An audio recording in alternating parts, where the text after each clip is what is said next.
Olá, seja muito bem-vindo, muito bem-vinda à nossa primeira aula da disciplina de desenvolvimento mobile, tá? Eu me chamo Leonardo, vou trabalhar com vocês aí ao longo das próximas 4 aulas dessa disciplina e preciso fechar com vocês alguns acordos antes que a gente avance aí para o conteúdo da aula, tá, gente? A gente tem aí 1h20 de aula, então eu vou tentar trazer o máximo de conteúdo e prática possível para vocês. Eu acho que uma coisa que precisa ficar claro quando a gente fala de desenvolvimento mobile, principalmente da ferramenta que a gente utiliza para Android, né, que é a, digamos assim, que é a ferramenta, é o ambiente de desenvolvimento oficial de aplicativos para Android, que é o Android Studio, ele é um pouco pesado, tá? Então, para que a gente ganhe tempo, algumas coisas elas vão ser feitas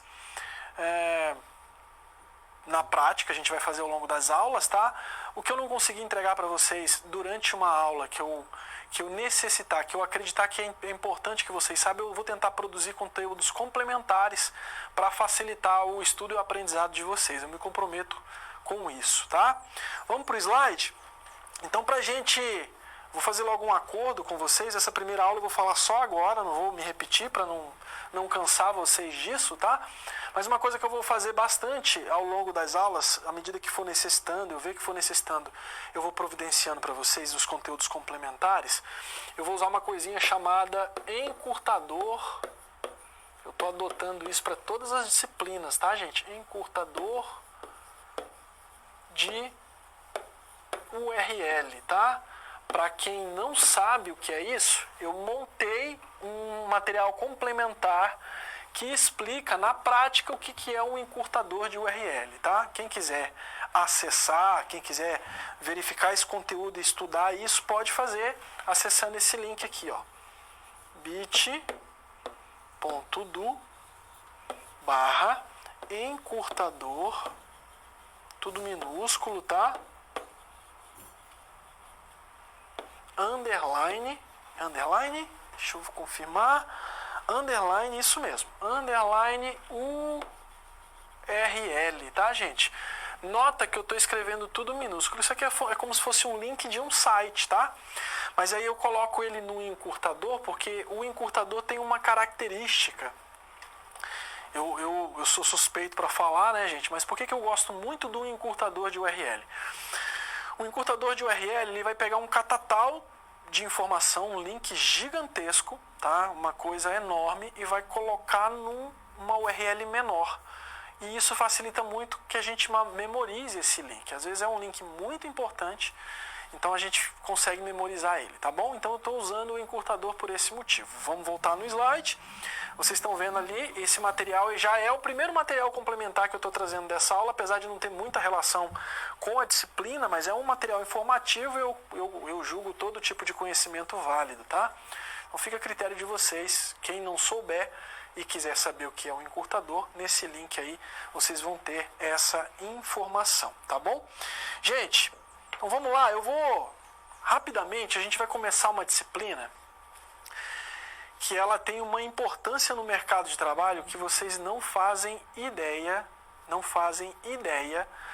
do quanto a gente tem precisado de profissional. Na verdade, o mercado de TI está saturado, acho que agora nos últimos tempos, principalmente, né? A demanda por profissionais no mercado de TI ela tem aumentado muito, nós já estamos trabalhando, o mercado já está funcionando com déficit de profissional na área, sobretudo na área de desenvolvimento, seja um tipo de desenvolvimento para mobile, dispositivo móvel, seja desenvolvimento para aplicações web, não importa, tá, gente? Nós já estamos com o mercado trabalhando de maneira saturada. O que isso tem feito, o que isso tem exigido, que de certa forma é bom para nós profissionais da área, mas o que isso tem exigido do mercado cada vez mais. Como a gente tem um número menor, é a velha lei da oferta e da demanda, né? Se eu tenho uma demanda muito grande por um tipo de serviço ou produto e tenho uma oferta de mão de obra muito pequena, qual é a tendência, qual é o movimento esperado para lidar com esse contexto, né, gente? A gente vai ter uma disputa aí do mercado por profissionais que atuam, por exemplo, na questão do desenvolvimento para dispositivos móveis, né? E aí o que é esse mercado? Entenda mercado como empresas, como instituições da área de tecnologia que precisam do profissional programador, no corpo de colaboradores dessa empresa, tá, gente? O que vai acontecer nesse contexto? A gente vai começar a perceber uma disputa aí uma disputa das empresas por mão de obra, pelos profissionais. Isso vai eleva o salário, porque você tem que ter uma oferta de vaga de emprego com um salário vantajoso, porque senão o programador, ele escolhe um outro que está pagando melhor, né? Acaba tendo um pouco essa pegada aí na hora da escolha do trabalho, da empresa, né? Além disso, lógico, o salário não é tudo, é uma parte considerável dessa relação, mas além disso, o que a gente começa a perceber? As empresas começam a entregar ambientes agradáveis para o profissional trabalhar. Ambientes como ambientes de empresas grandes, como Facebook, Google, Twitter, empresas que são empresas de referência, inclusive. Elas acabam ditando muito tendência para o mercado, né? Então, Mercado Livre, enfim. A gente tem as empresas que elas oferecem um ambiente. Agora a mais nova onda do momento é o trabalho home office, né? A gente tem empresas como o Twitter. Para quem não sabe, o Twitter é uma rede social que você tem lá um número de 140 caracteres que você pode postar textos, enfim, pensamentos, críticas e tudo mais nessa rede, tá? Twitter anunciou já há algum tempo que vai adotar o modelo de trabalho home office 100%.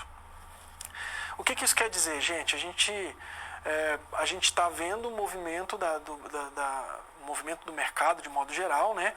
Adotando o serviço home office. As pessoas, elas começam a trabalhar mais de casa. E assim, nós já vemos aqui na região onde eu moro, a gente já vê muito esse movimento de contratação. E aí uma das informações no anúncio de uma determinada vaga é justamente essa, né? Trabalho 100% home office, em tempo integral.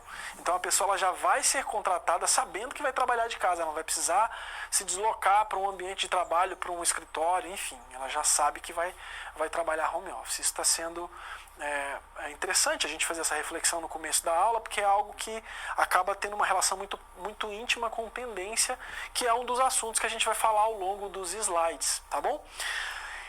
Dito isso, acho que a importância do estudo, ela é sem precedentes. Acho que conhecimento é libertador. Quanto mais a gente acessa o conhecimento, mais esse conhecimento nos engrandece, nos torna pessoas melhores, lógico, se a gente souber usar esse conhecimento para o bem. E aí eu estou terminando de ler um livro, eu tenho esse hábito, tá, gente? Então não se assustem, eu peço licença para vocês para trazer um fragmento desse livro. Eu usei outras duas disciplinas para encerramento das outras duas disciplinas. Com vocês eu trago para a abertura da disciplina. É um texto bem legal, de um livro muito interessante que faz uma reflexão sobre todas essas situações de contexto, essas coisas mais atuais, fala bastante de tecnologia também, apesar de não ser essa a proposta do livro, mas ele traz alguns aspectos interessantes e relevantes aí da humanidade como um todo, né? Dessa coisa do ser humano, da capacidade evolutiva do ser humano. Então acho que para a gente ser melhores, né, naquilo que nós nos propomos a fazer, para que nós sejamos melhores seres humanos, acho que é legal, essa leitura ela vai nos ajudar a refletir. Eu vou pegar uma parte só do texto, ele diz o seguinte, tá? A ciência moderna difere de todas as tradições de conhecimento anteriores em 3 aspectos cruciais. Primeiro aspecto, a disposição para admitir ignorância. A ciência moderna se baseia na sentença latina ignoramus, que significa nós não sabemos. Presume que não sabemos tudo. O que é ainda mais crucial, aceita que as coisas que achamos que sabemos podem se mostrar equivocadas à medida que adquirimos mais conhecimento. Isso aqui é incrível.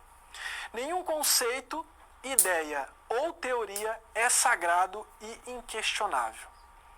Segundo aspecto, o lugar central da observação e da matemática. Tendo admitido a ignorância, a ciência moderna almeja obter novos conhecimentos e o faz reunindo observações e então usando ferramentas matemáticas para relacionar essas observações em teorias abrangentes. Terceiro e último aspecto, a aquisição de novas capacidades. A ciência moderna não se contenta em criar teorias. Usa essas teorias para adquirir novas capacidades e, em particular, para desenvolver novas tecnologias, tá?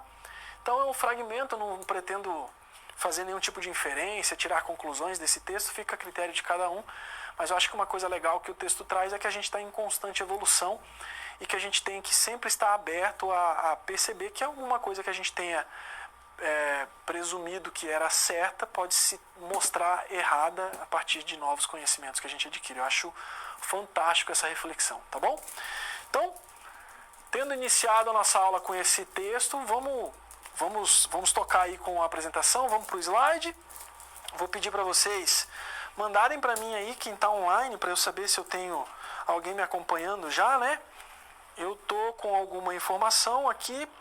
Alguns alunos estão com dificuldade para acessar o link com os conteúdos. Seria possível disponibilizar o link direto no Google Drive? Certo, entendi, Vini. Entendi. Eu vou organizar. Eu vou pedir a ajuda de vocês. Pode me responder no chat. Eu estou entendendo que o link que você está falando aí é o link de acesso do ambiente virtual. É isso? Esse link está dando um problema para os alunos para eles acessarem esse link. É isso? Se for, você me confirma aí, mas não tem problema. Eu uso o ambiente. Conforme a gente for criando os projetos, eu compacto esses projetos, né, à medida que eu for trabalhando, né, eu vou montando o que a gente fizer na prática aqui em sala de aula, eu me comprometo em colocar no ambiente e eu informo para vocês na aula seguinte, enfim, eu vejo com vocês, os tutores depois, como é que a gente faz, tá, gente? Mas fiquem tranquilos, eu providencio isso para vocês, me comprometo com isso, tá bom? Vamos lá, continuando no slide. Então é o seguinte, tá aí, né, o encurtador de URL, já que me falaram que gostariam aí, por exemplo, do material, né, os conteúdos das aulas, a gente disponibilizar, por exemplo, num Google Drive, que seja, eu vou fazer isso e vou usar encurtador de URL para entregar para vocês o conteúdo para ficar fácil de vocês memorizarem, tá, gente? Então é só para vocês terem isso em mente. Vamos lá? Nossa unidade 1,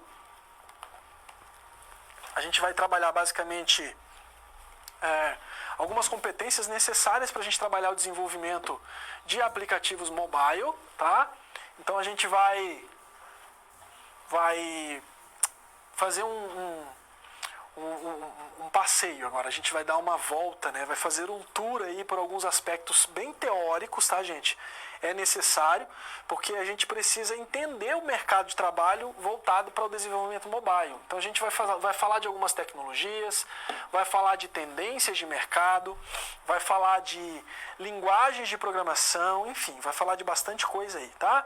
Nesse primeiro momento, a gente vai falar sobre desenvolvimento mobile, um pouco do histórico, as tendências, como eu já mencionei, e também, como eu já mencionei, a questão das linguagens. A gente está chamando essa aula de introdução ao desenvolvimento mobile, tá?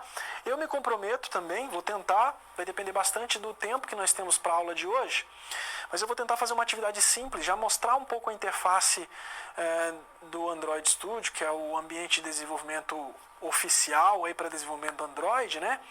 Então eu já estou com ele aberto, como ele pesa bastante, gente, o que eu vou tentar? Eu vou sempre tentar fazer para a gente otimizar ao máximo possível o tempo que nós temos nas nossas aulas. Eu vou sempre tentar deixar as coisas já meio que prontas, o ambiente pronto, o aplicativo já aberto, né, o ambiente de desenvolvimento já aberto, porque se eu abro, ele demora. Eu vou fazer isso hoje na primeira aula, a gente faz juntos. Para vocês terem um termômetro, uma medida de como isso que eu estou falando para vocês faz muito sentido. Não sei quem já tem alguma experiência com desenvolvimento mobile, já utiliza Android Studio, enfim, se puderem mandar essa informação para mim, eu fico agradecido, fiquem à vontade, tá bom? A gente vai se falar bastante ao longo das próximas aulas. Eu gostaria muito de saber com quem que eu tô, para quem que eu estou entregando o conteúdo, que fica mais fácil até de eu pensar uma aula mais assertiva para vocês, tá bom? Para ser o mais proveitosa possível. Vamos para o slide. E aí nós temos dois contextos, né? O primeiro contexto é um contexto mais teórico até, mas que determina inclusive o sucesso de qualquer processo de desenvolvimento, tá, gente? Não é só de desenvolvimento mobile. E a gente está falando justamente de processo. Eu fiz questão de negritar essa palavra, porque entenda processo, gente, como etapas que eu tenho que seguir para desenvolver um produto. Pode ser um produto de software, pode ser um veículo, um carro novo, lançar um carro no mercado. Eu quero desenvolver um novo ar-condicionado, enfim, tá bom? Tudo o que precisa ser criado, a gente acaba usando um processo para essa criação. E para o processo de desenvolvimento de aplicativos mobile, ele também exige aí uma certa cautela, uma certa sensibilidade para que a gente consiga fazer esse processo e ele não atrapalhe essa tarefa, né, esse trabalho que nós teremos de desenvolvimento. Tá? Então eu tenho uma pergunta para vocês pensarem aí no momento certo, a gente vai falar sobre isso. Você acha que se dá, como é que você acha que se dá a criação de um aplicativo móvel, né, um mobile aí? Para quem não tem experiência. Para quem tem, legal, compartilha com a gente a experiência que vocês têm na prática, no dia a dia, que se alguém já trabalha com isso, tá? Mas quem não trabalha, a gente pensa um pouco, como é que vocês acham que isso acontece no dia a dia, no mercado de trabalho, numa empresa de desenvolvimento de software, tá? E aí, ó, leva em consideração o momento em que o app, desde o momento, tá, gente, em que o app é idealizado, a gente precisa de um aplicativo de gestão de tarefas. Então a ideia é criar um aplicativo de gestão de tarefas. Então pensa assim, processo de desenvolvimento desde o momento da idealização desse projeto, desse aplicativo, o momento em que eu tive a ideia do que eu preciso, né, até as primeiras entregas de tela, as primeiras telas dele funcionando no celular, tá? Então tomem isso por base, pensem nisso. O segundo contexto é uma atividade que eu até trouxe aí uma ferramenta, o Kahoot, aí quantos polos nós temos? Nós temos com 2 polos conectados. Legal, a gente vai ter um público para participar, vai ser interessante. Mas basicamente, no segundo momento, a gente vai trabalhar com o Kahoot, tá, gente? Vocês vão pensar um pouco. Mas a ideia é que eu gostaria muito que vocês pensassem nas características do desenvolvedor, tá? De um aplicativo para celular. Porque a gente pode falar de desenvolvedor de website, desenvolvedor de aplicativo para computador. A gente está falando justamente daquilo que é o mote da nossa disciplina, né? E aí, ó, as características desse desenvolvedor de aplicativo, o que ele precisa considerar, né, no momento do desenvolvimento de um app. O que é fundamental para que o aplicativo esteja alinhado com as necessidades do cliente. Notem, destaco o grifo aí, né, necessidade do cliente, que aí a gente vai falar de um outro conceito muito relevante, que ele não se aplica só a desenvolvimento mobile, tá, gente? Ele se aplica a qualquer prática de desenvolvimento, a qualquer profissional que atue com criação de software, independente desse software ser um aplicativo de TV, ser um aplicativo de relógio, independente, tá? Que tem a ver com a necessidade do usuário. A gente tem um movimento recente, até eu diria, que tem sido feito de mudar a perspectiva no momento, a perspectiva que nós desenvolvedores temos no momento de criação de um produto de software, né? Antes a gente fazia uma análise, bem a grosso modo, fazia uma análise de requisitos, sentava no computador e desenvolvia o que a gente achava que o usuário precisava. Hoje a gente fez uma inversão disso, né? Hoje eu tento ao máximo tirar, né, obter do meu usuário o que ele precisa para entregar para ele o máximo possível daquilo que ele realmente deseja. Então há um movimento inverso aí, tá bom? Então é interessante a gente pensar nisso. Vamos para o slide. Aí no slide, ó, a gente vai começar esses conceitos básicos de desenvolvimento mobile.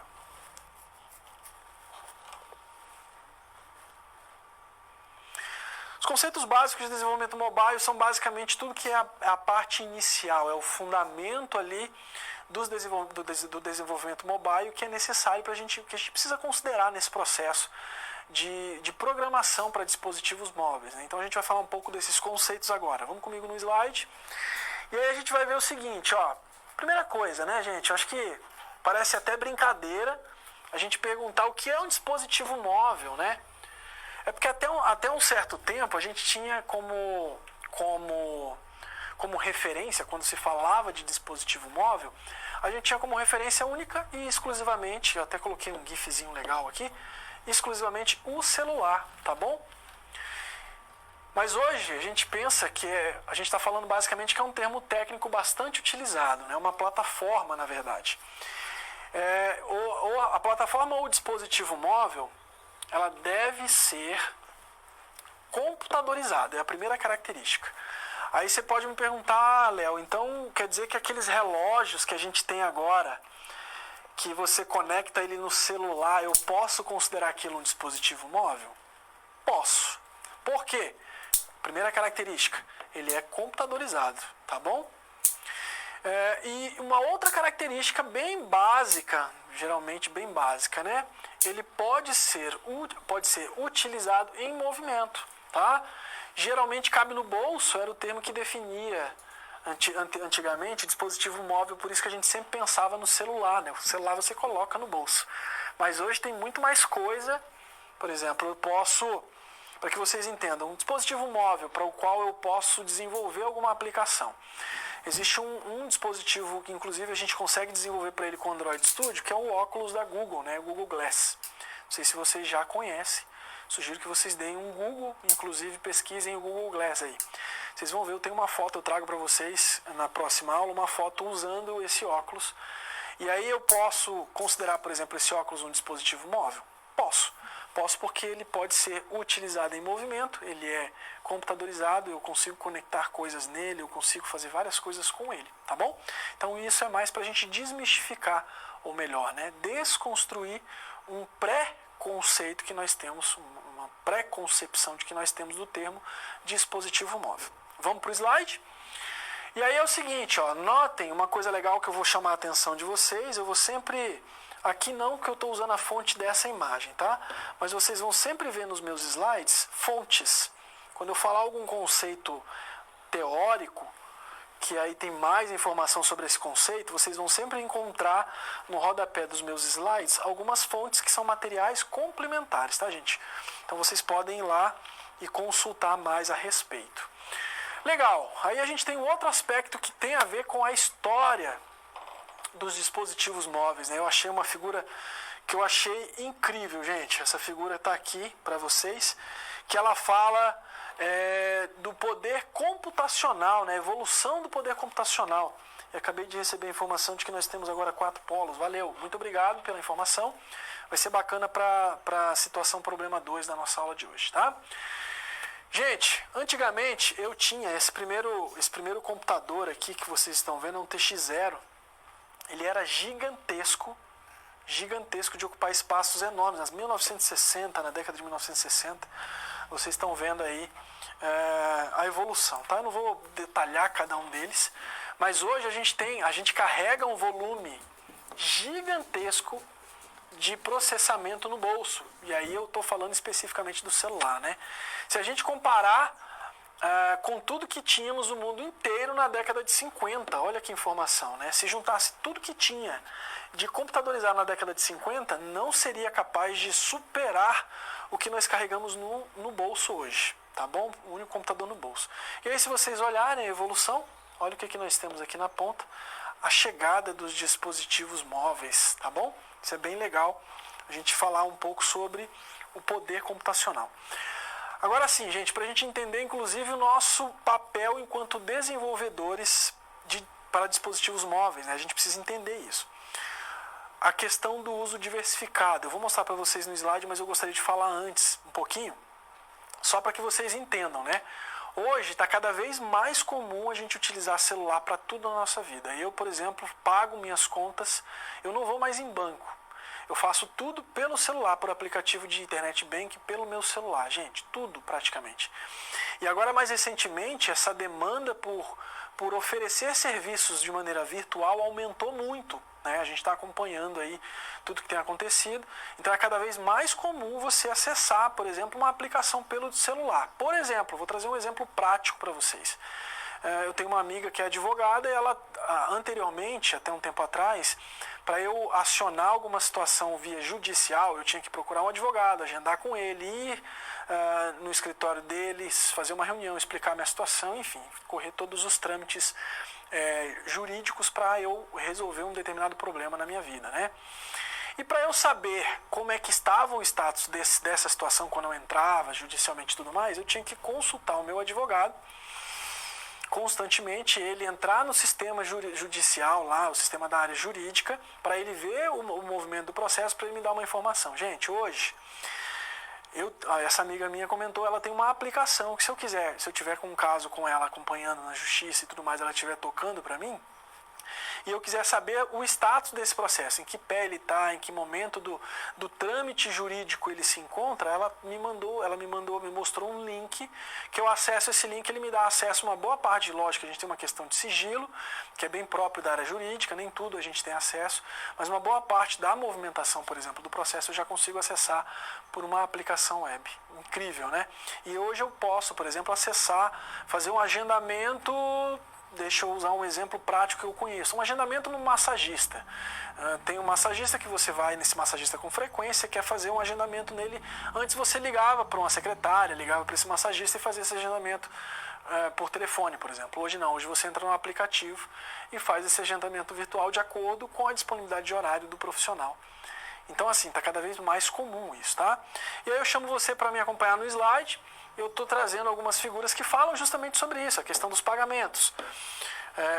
Você pode, por exemplo, fazer um pedido de uma pizza, eu não sei onde vocês estão, em que lugar do Brasil vocês estão, mas hoje já tem isso, tá, gente? Você pode fazer o pedido de uma pizza, do entregador em casa trazer a maquininha de cartão, e ao invés de você ter que pagar com um cartãozinho, você usa o seu relógio. Aproxima o seu relógio da maquininha e paga aquele pedido com o relógio. É um aplicativo que você tem disponível para isso, tá bom? A gente tem as comunicações dos celulares aí, basicamente. Eu tenho, por exemplo, um uso muito comum aí para quem, nos lugares onde tem serviços de mobilidade, como Uber, Driver, enfim, tem outros aplicativos aí, o 99, né? A gente usa muito o celular para isso também. A gente usa o celular para poder solicitar aí, por exemplo, uma chamada, fazer pedido comida no iFood e tudo mais, tá bom? Bom, e aí é o seguinte, a gente vai falar basicamente dos dois sistemas operativos, aí, os dois sistemas operacionais, e aí, ó, chama a atenção de vocês para uma fonte com mais informações, tá? O Android, a primeira figurinha que vocês estão vendo aqui é o mascotezinho aí da Android, né?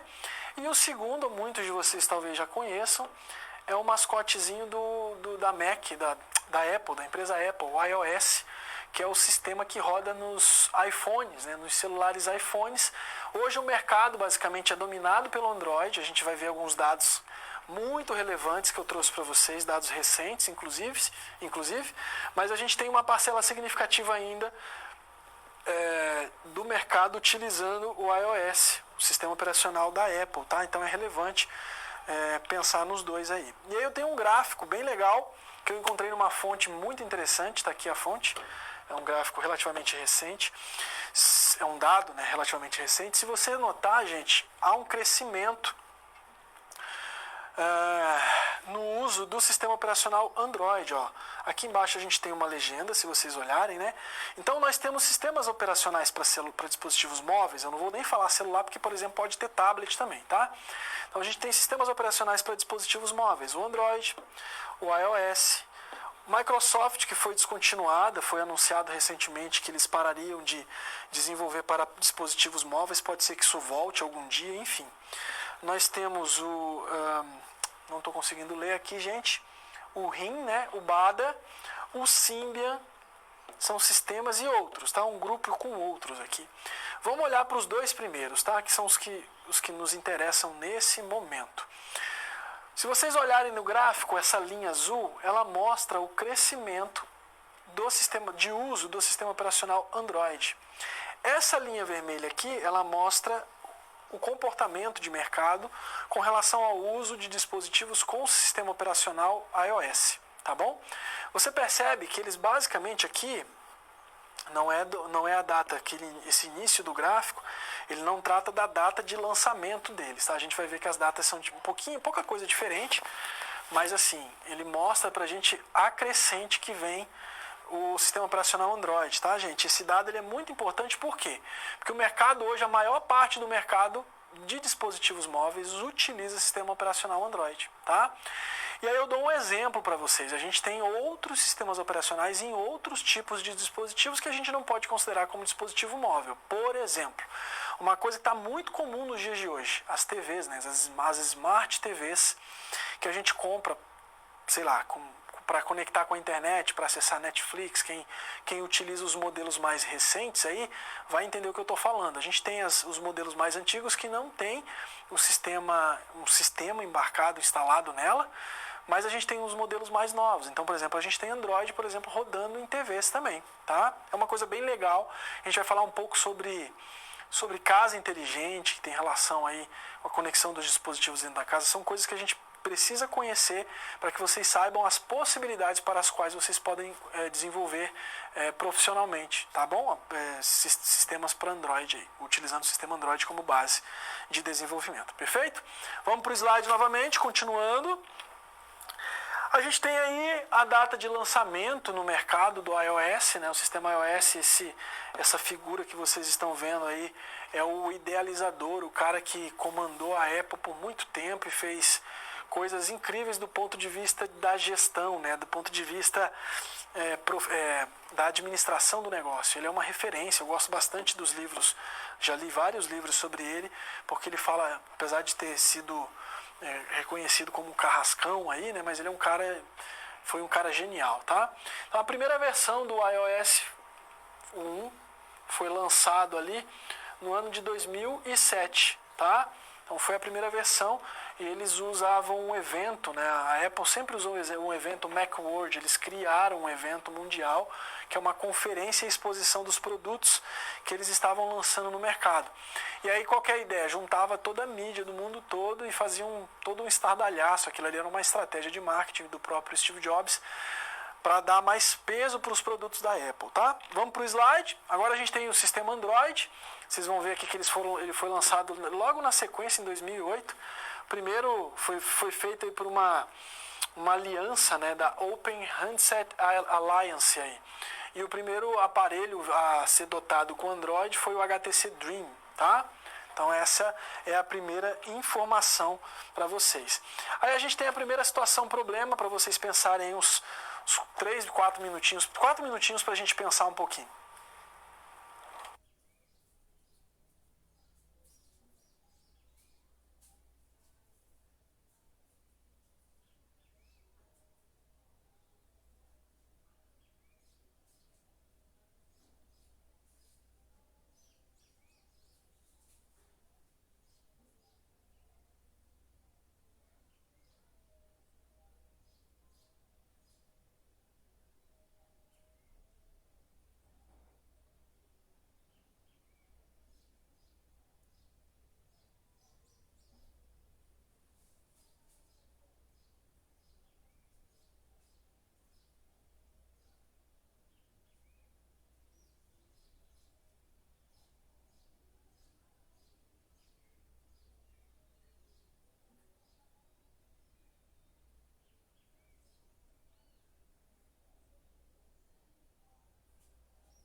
Vamos lá, conseguiram pensar um pouquinho a respeito daquele processo de desenvolvimento ali que a gente comentou? Vamos no slide que eu vou conversar um pouquinho sobre isso com vocês. Eu trouxe para vocês aqui os passos, tá, gente? Então hoje, prática profissional, ela é mais complexa do que isso aqui, tá? Com certeza ela vai ser bem mais complexa porque depende muito do contexto da organização, depende das práticas adotadas para desenvolvimento, por exemplo, se é uma organização que utiliza práticas ágeis, aí, né? Metodologias ágeis de desenvolvimento. Isso vai demandar uma forma de se organizar da equipe. Enfim, depende muito, mas fazendo um apanhado geral aí para que a gente entenda um pouco. E aí eu acho até que eu me arrisco a dizer para vocês que o processo de criação não só de um app, tá, gente? Eu diria de um software como um todo, né? A gente tem que pensar basicamente, o processo de ideia, né, de ideação aí, geralmente utilizam bastante técnicas como brainstorm, que é tipo uma tempestade de ideias, coloca várias pessoas numa sala e todo mundo dá palpites a esse respeito, e utiliza esse mapa mental, né? É muito comum. A questão do roteiro, a gente tem aí serviços, produtos de app, né, de aplicativos sendo desenvolvidos com base num roteiro. Por que tem esse roteiro?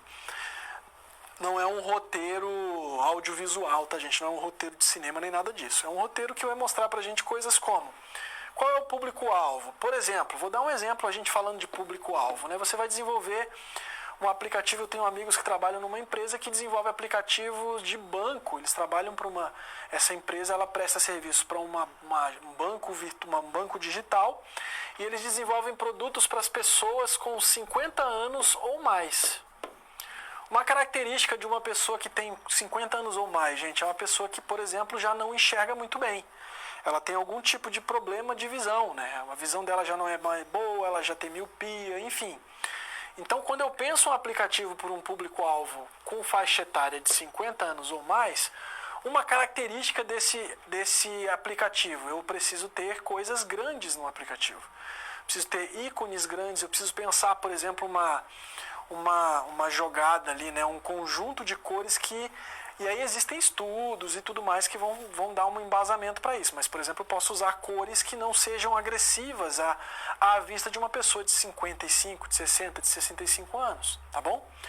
Coisas como faixa etária, qual é o sexo dessa pessoa, questão de definição. A gente pode usar uma prática que é muito comum, e ela é uma prática, gente, que foi trazida inclusive pela área do design, tá? A gente vai falar bastante sobre isso, que é a criação de personas, né? O que é uma persona? É uma pessoa fictícia que tem características do meu público-alvo, inclusive comportamentais, psicológicas, comportamentais e tudo mais, tá? O design propriamente dito, a questão na etapa de prototipagem. Por que a prototipagem? A prototipagem, a gente faz imagina o seguinte, a gente vai fazer as telas dos aplicativos, né? É um aplicativo com 4 telas.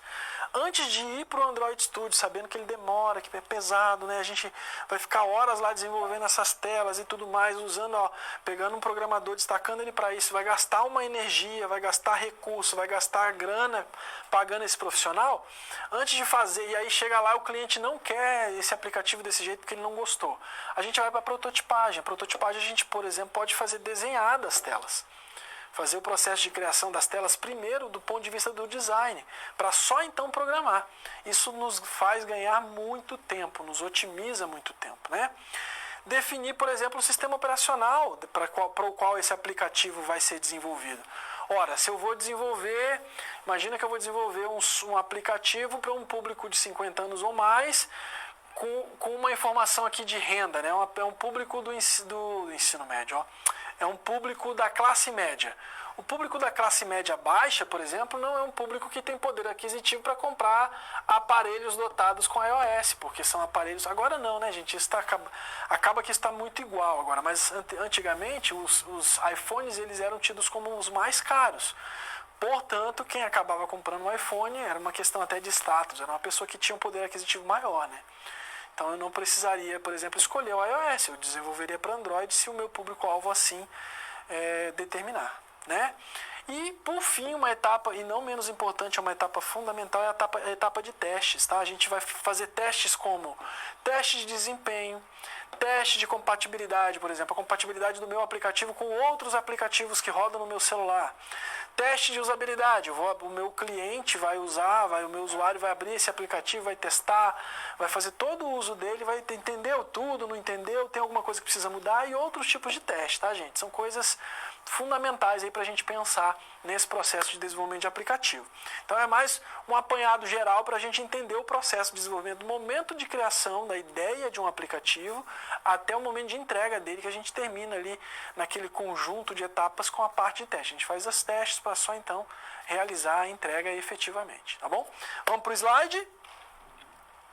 Se tiver alguma dúvida, eu vou pedir que vocês enviem à vontade. Eu não vou destacar um momento só para as dúvidas, tá? Então, se alguém tiver alguma dúvida, pode mandar mensagem, a gente interrompe. Se precisar voltar, eu volto. O nosso tempo está correndo, eu preciso ganhar tempo com isso, tá bom? Vamos para o slide, a gente vai falar mais algumas coisas importantes, né? O iOS, ele precisa seguir umas diretrizes, né? Eles determinaram umas diretrizes que a gente chama de iOS Human Interface Guidelines. Ela está disponível nesse link aqui. Vocês podem acessar para ver. E o Android, ele conta com o Android User Interface Guideline. Está aqui disponível aqui, tá, gente? Então vocês podem acessar. E aí eu aproveitei e já trouxe uma coisa adicional aí.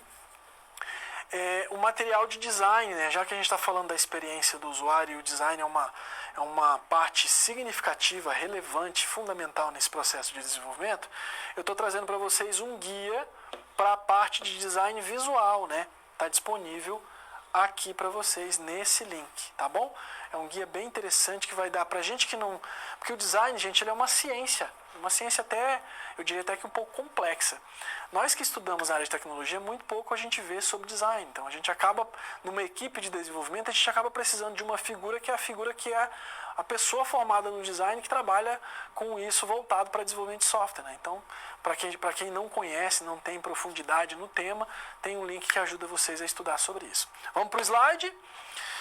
Bom, agora falando das tendências de mercado, tá, gente? Eu estava recentemente, acho que é uma coisa legal, falando de machine learning e IA, né? Aprendizagem de máquina e inteligência artificial. Eu estava recentemente fazendo umas disciplinas de doutorado na área de biotecnologia. E assim, a gente está programando, olha o que está acontecendo, gente. A gente está programando computadores para eles aprenderem, com o uso de inteligência artificial, né?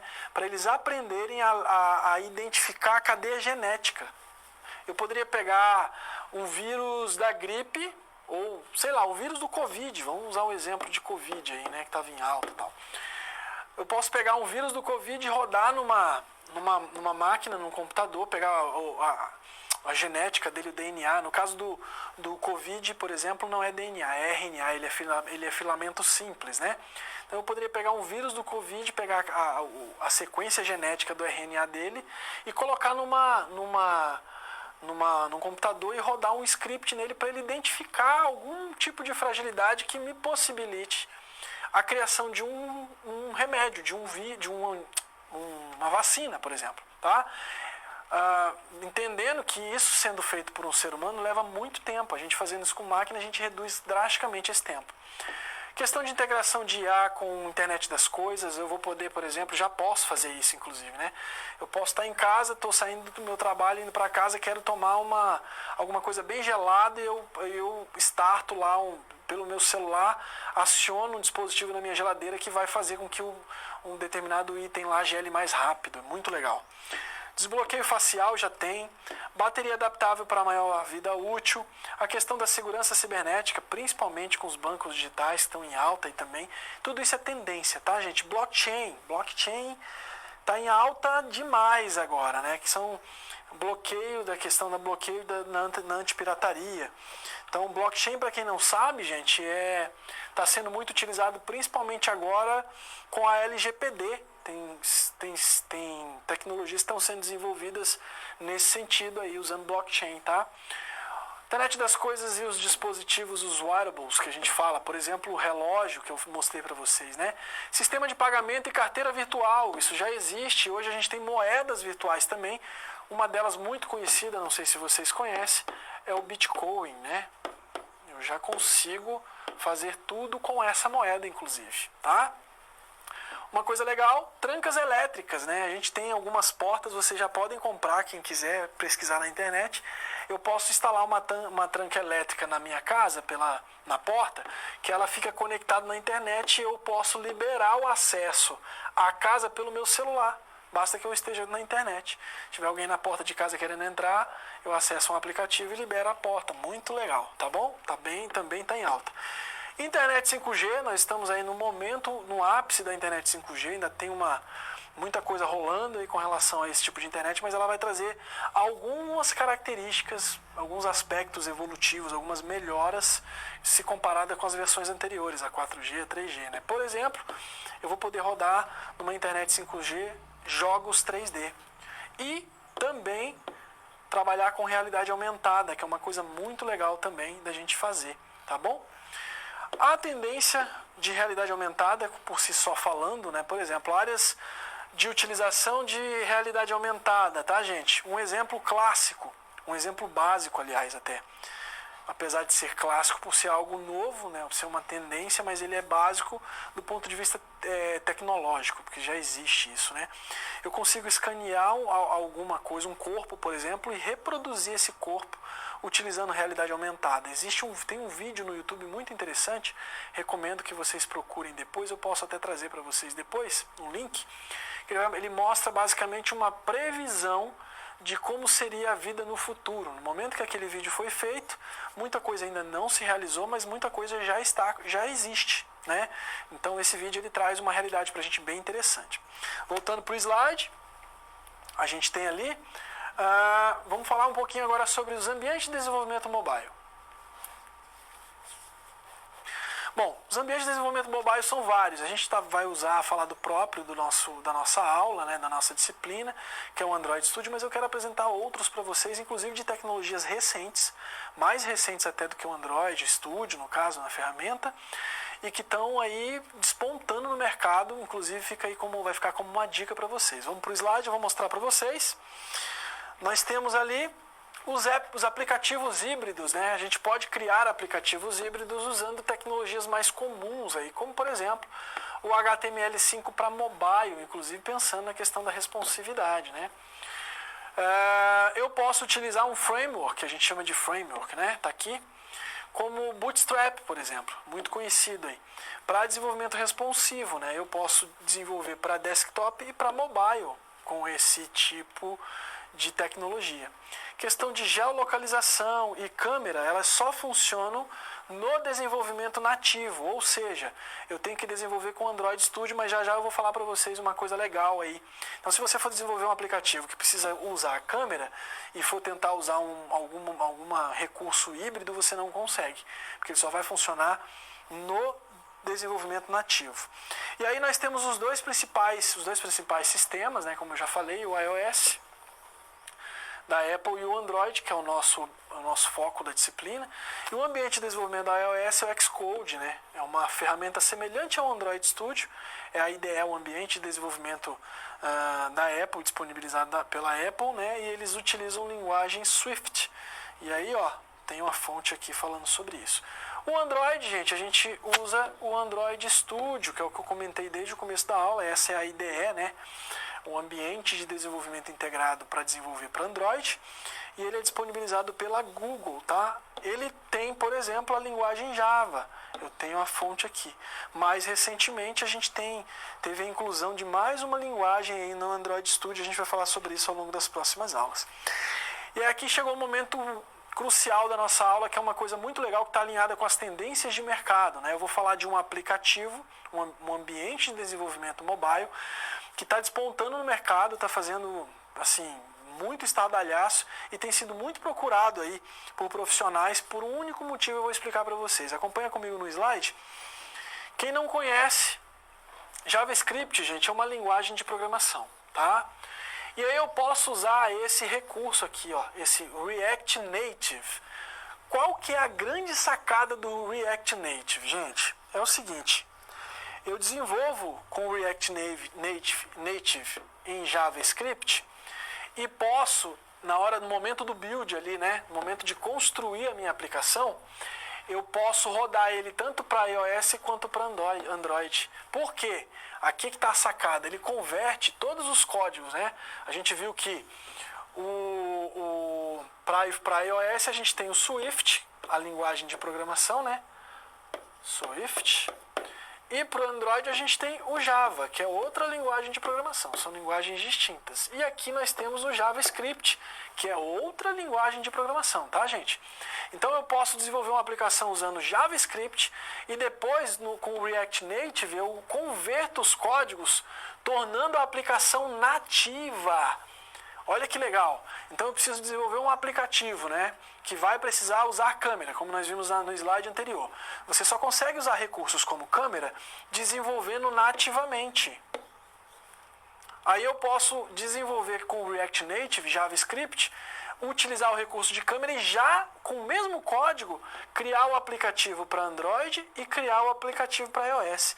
Por que isso, gente? Até pouco tempo atrás, se eu desenvolvia um aplicativo para Android, eu tinha que praticamente reescrever esse código para poder criar o mesmo aplicativo para iOS, para Apple, né?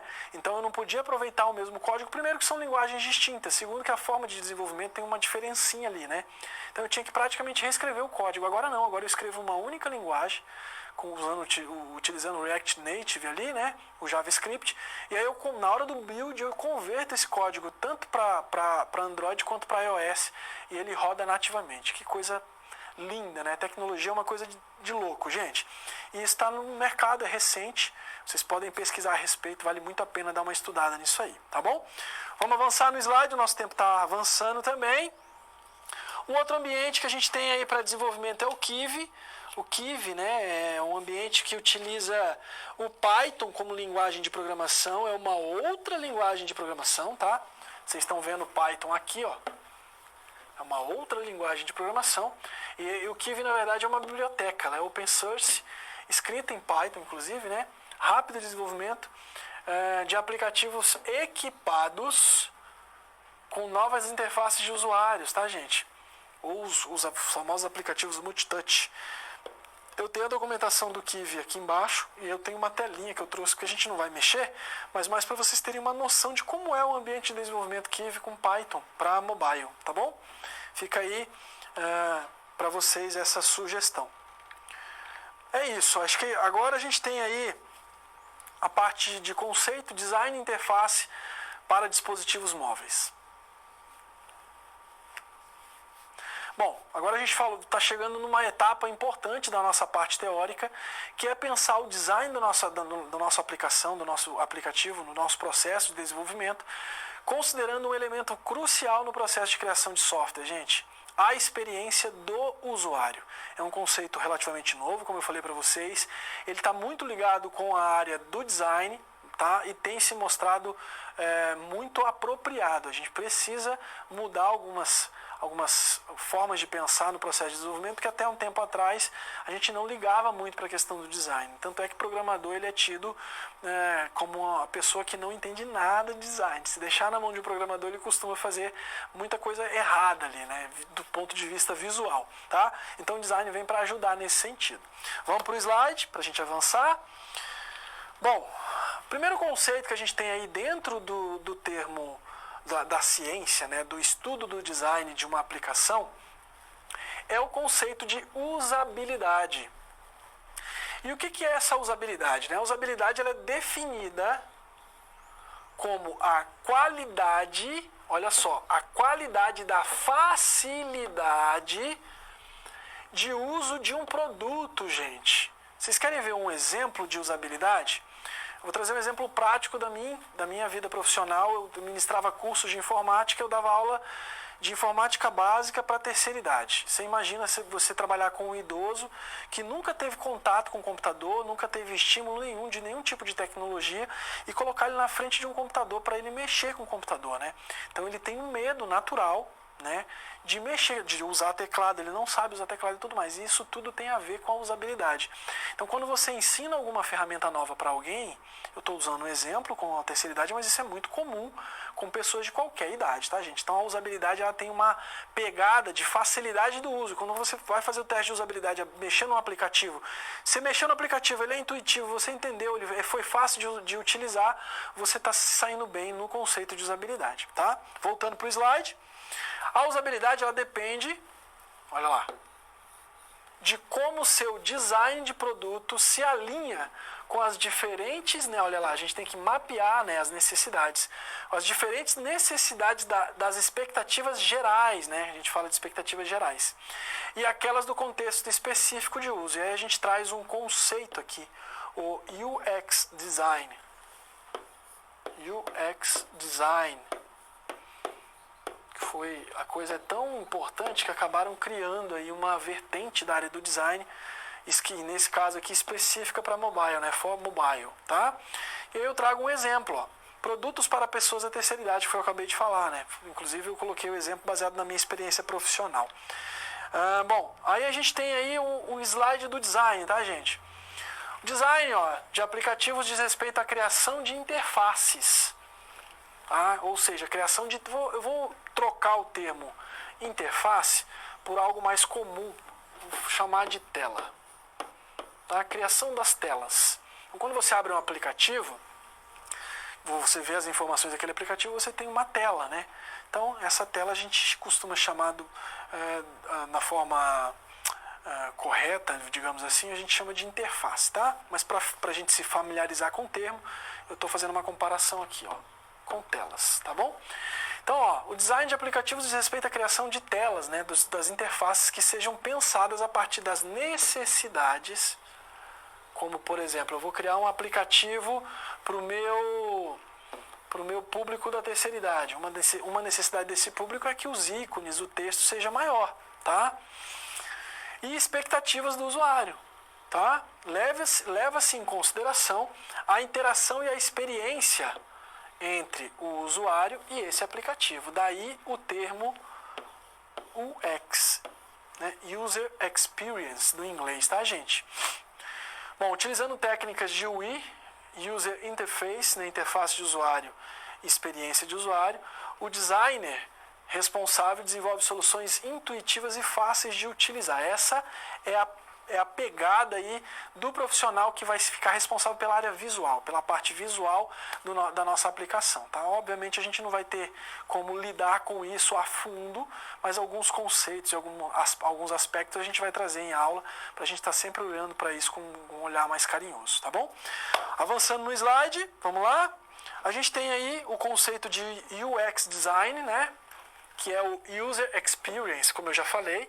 Não vou ler tudo, tá, gente? Mas basicamente é um ramo da ciência responsável pelo cuidado na relação entre o usuário e um determinado produto ou serviço, tá? Não precisa ser necessariamente o UX Design, por exemplo, ele está sendo utilizado em várias áreas, não só na área de desenvolvimento de software. Eu posso utilizar UX Design na hora de projetar uma moto nova. Eu posso usar, olha um exemplo simples, né? Eu posso usar UX Design para eu desenhar uma cadeira de uma mesa comum em casa, uma cadeira de madeira. Posso usar conceitos de UX para que esse meu produto fique agradável para mim enquanto usuário. Certo? Vamos para o slide. Bom, aí a gente está trazendo, eu estou trazendo para vocês uma ferramenta bem interessante, o Flutter. Tem uma documentação vasta dele na internet. Tá? Vou só interromper um minutinho. Tem uma mensagem do Polo de Mogi das Cruzes, gente. Me perguntou se eu poderia explanar algo no sentido de machine learning. Legal. Posso explanar algo de machine learning. Vou dar um exemplo, tá, gente?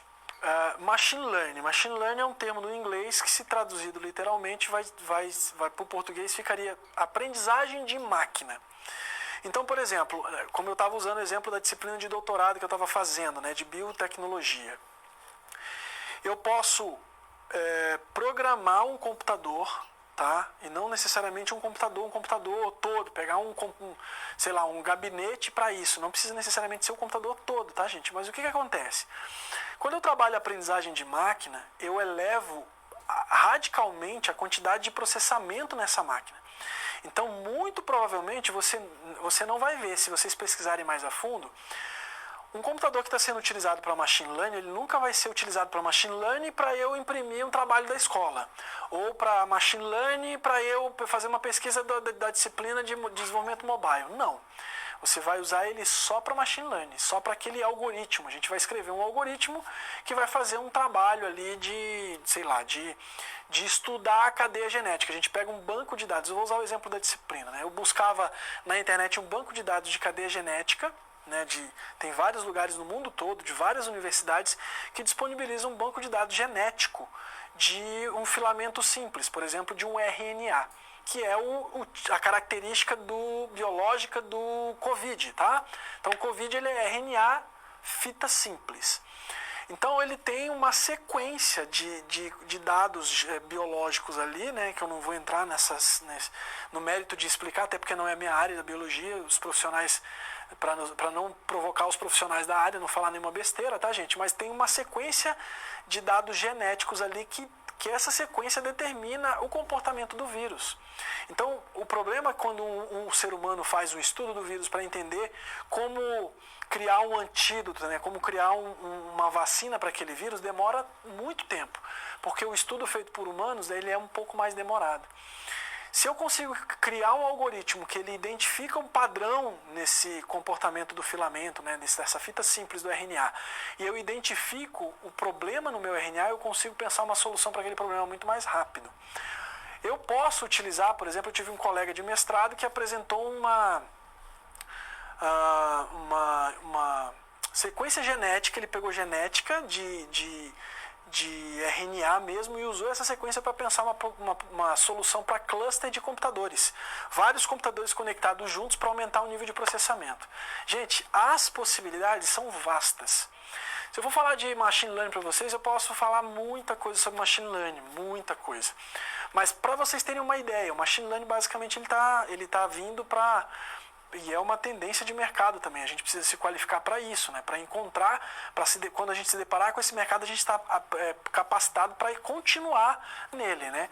O machine learning está vindo para substituir muitas pessoas. Vai chegar um momento que a gente vai ter computadores, já tem isso, né? Você quer ver um exemplo de machine learning? Na verdade, o machine learning ele tem um pouco da inteligência, ele aprende também, né?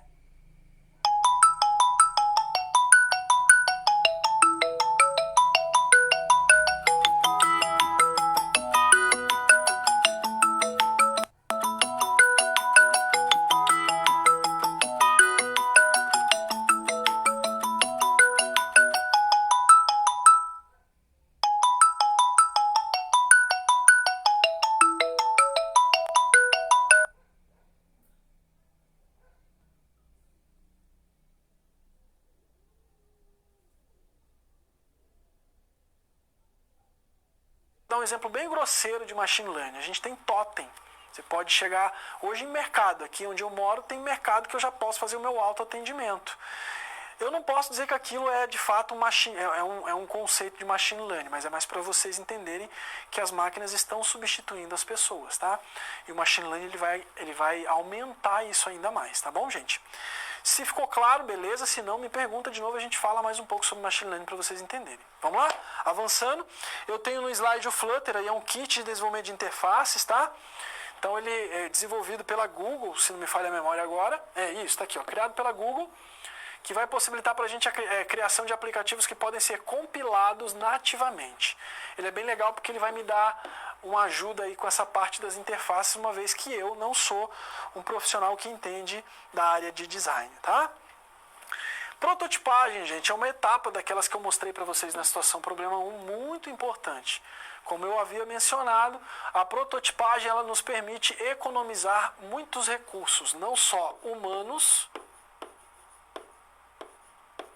mas também financeiros. Tá bom? Então, a prototipagem me permite fazer isso. E aí eu tenho aí na etapa, que é uma etapa crucial, eu já mencionei, eu tenho a disponibilidade de algumas ferramentas, né, que são úteis aí. Eu tenho o JustMind, o Fluid, o XRP, né, no inglês, aí, se pronunciado no inglês, se não abrasileirar a pronúncia. E eu tenho uma fonte ali embaixo, tá, gente? Por que é legal as ferramentas online de prototipagem? Porque agora com esse novo movimento de mercado, esse comportamento da gente trabalhar home office, é muito comum você trabalhar, por exemplo, num projeto em que você tem que prototipar um projeto, mas você não faz isso sozinho, você faz isso enquanto equipe. Você vai estar numa equipe com no mínimo mais uma pessoa. 1, 2, 3, 5, dependendo da equipe, dependendo do problema, do projeto, enfim, tá? Mas com no mínimo mais uma pessoa. Para você trabalhar da sua casa com a pessoa da casa dela, ficaria inviável fazer isso de um outro jeito que não fosse para uma tecnologia online, inclusive que permite o trabalho colaborativo, né? Vocês, por exemplo, imaginando que sejam 2 pessoas, vocês 2 acessam a conta em uma dessas ferramentas de prototipagem, trabalham junto, um tá vendo o outro trabalhar. Isso é muito comum agora nos dias de hoje, tá, gente? O trabalho colaborativo online, você vai ter muito isso, tá bom? Vamos avançar no slide para ganhar tempo. Bom, a gente tem aí agora mais 4 minutinhos, 3 minutinhos para a situação problema 2, tá?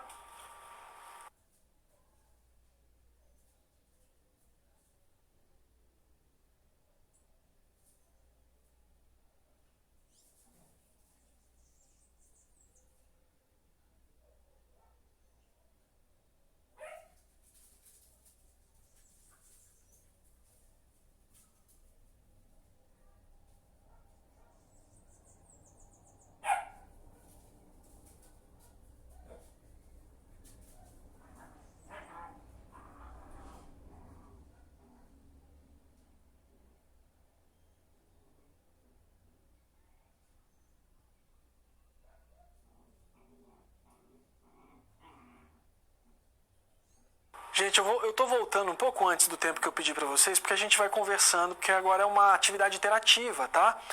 Então o que eu vou pedir para vocês? Vamos para a tela do computador, enquanto vocês estão vendo, eu tô com o Kahoot aberto aí. Eu vou pedir para vocês podem acessar pelo celular, vocês podem acessar pelo computador.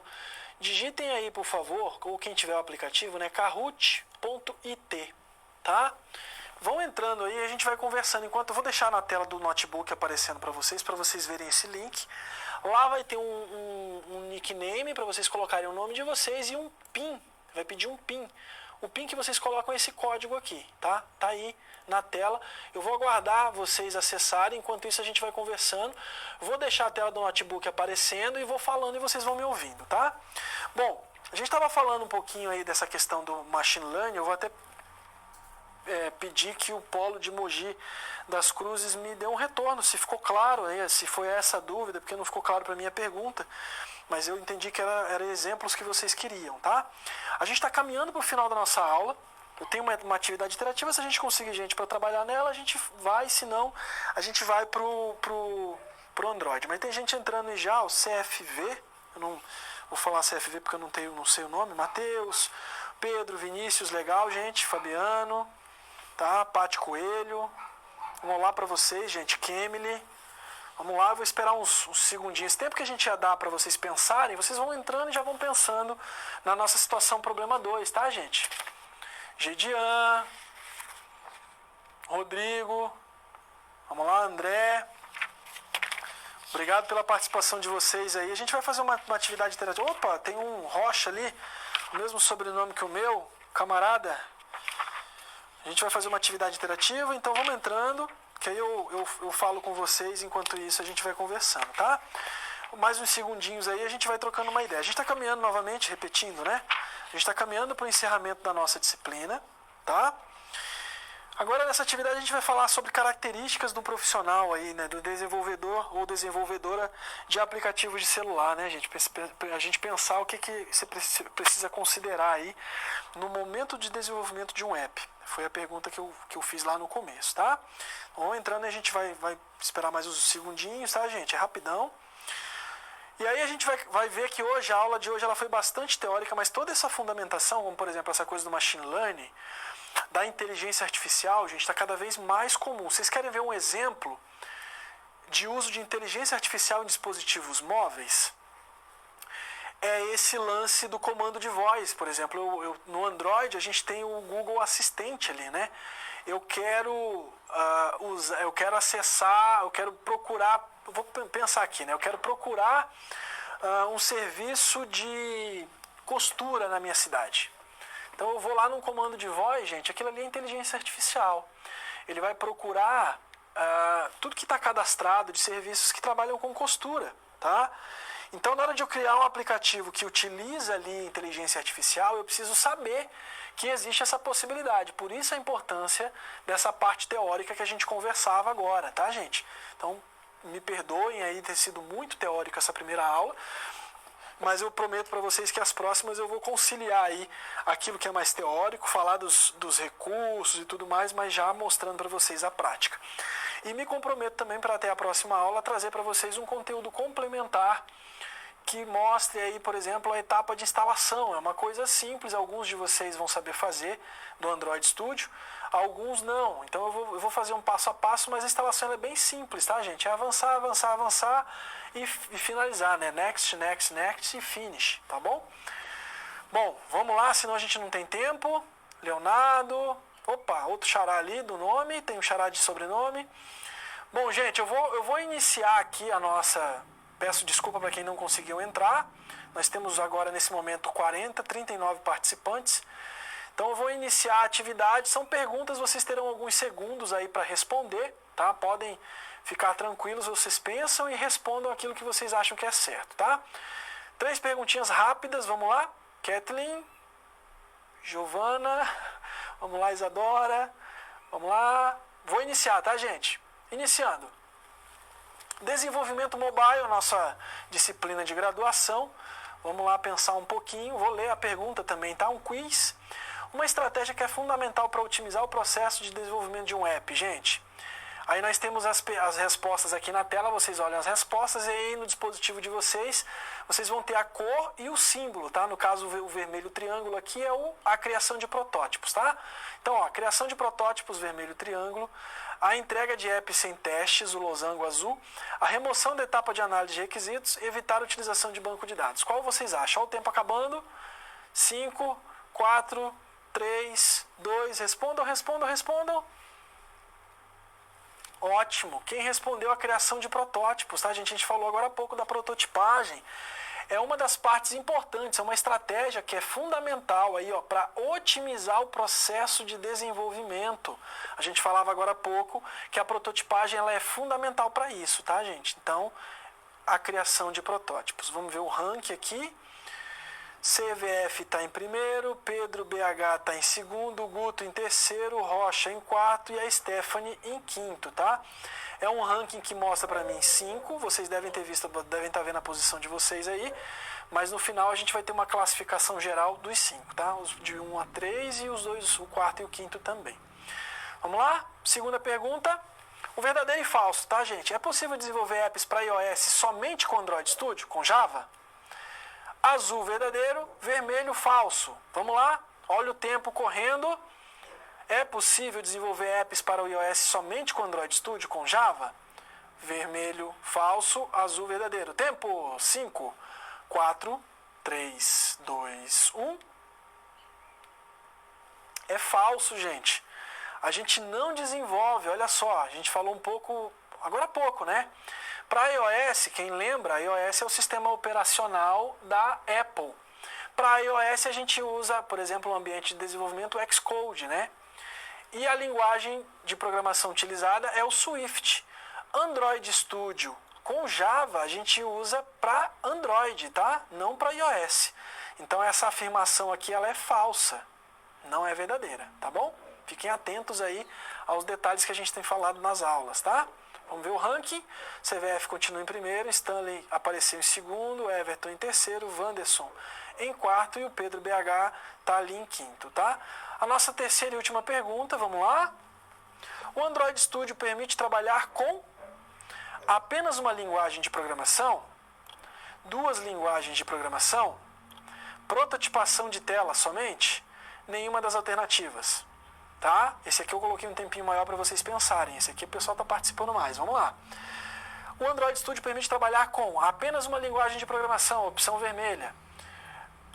Duas linguagens de programação, a opção azul.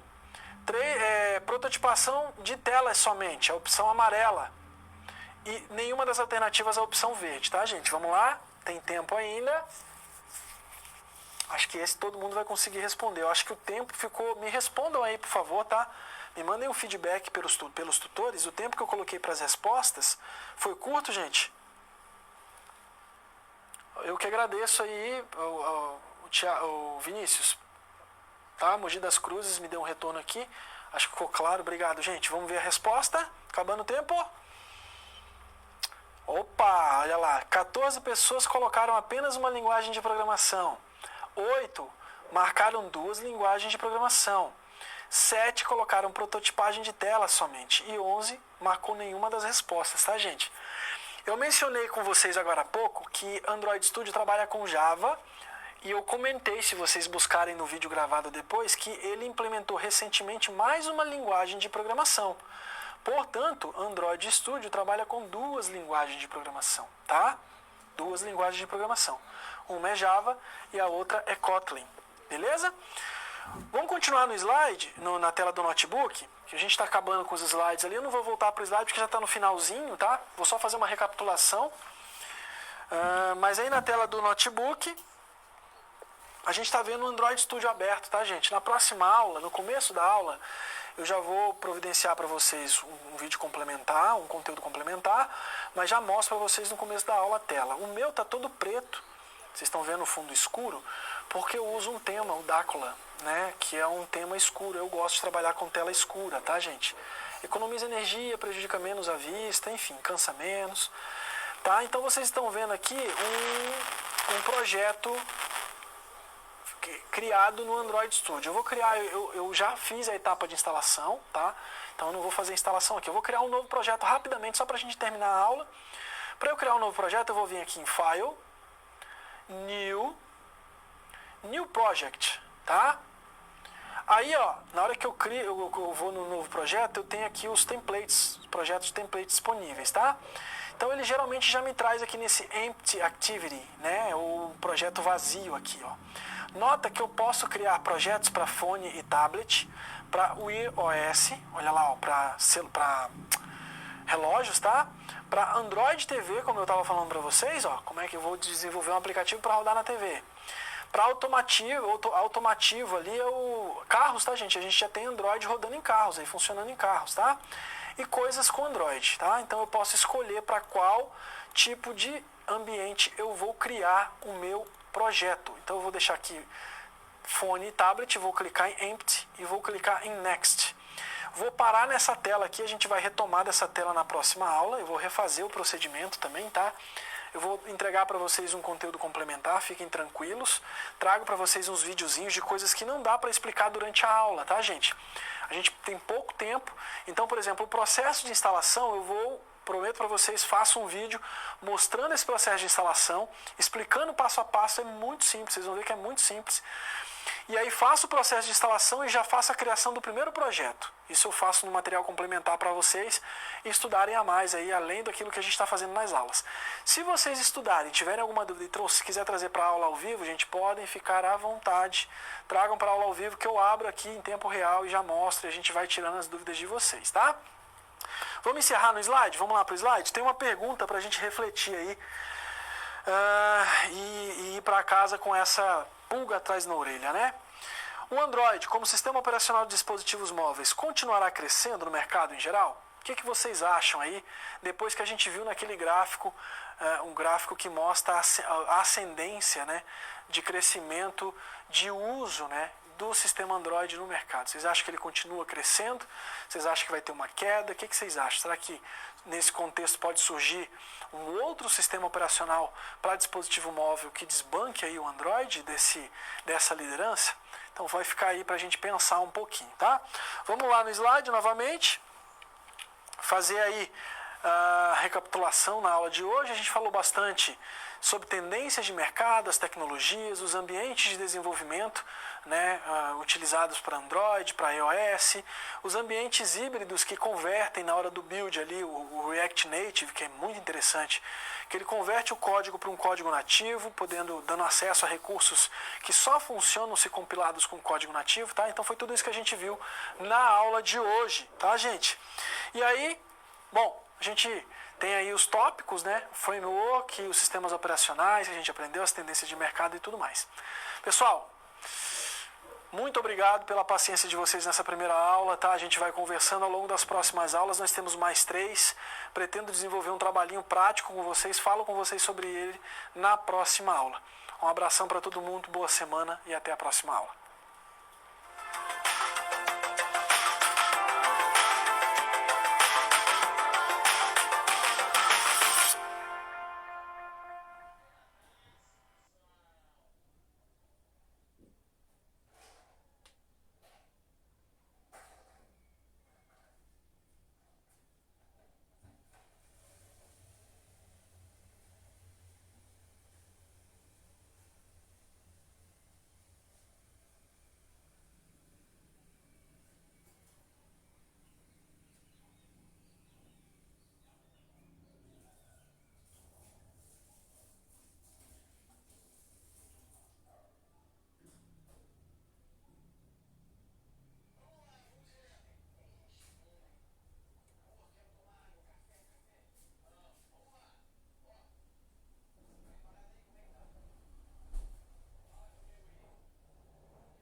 Vocês vão ter conteúdo pra caraca. Eu tô elétrico aqui.